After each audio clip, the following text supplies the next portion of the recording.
Gaur oso ondo pasatuet ikasi eta asko, realitate virtuala oso ona dela, robotak naztu egiten diela, eta aldetzula behatzat buskatu, eta oso interesgarria izan da, gaur.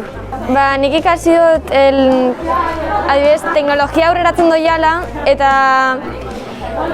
robotak eta bebai aurreratzen doia zela, eta asko guztu jatela bebai.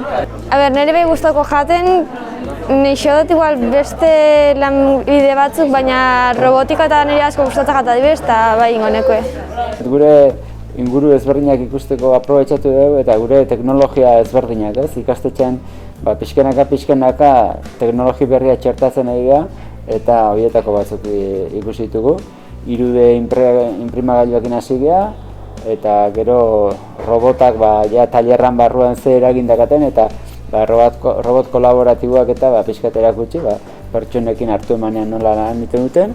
Hori da, eta gero bukatu da realitate virtuala ikusten, ez? Realitate virtualarekin zelan formakuntza ezberdinak eman aldian ikasten, ez bakarrik jolas moduan erabiltzeko gailu bezala, ezta?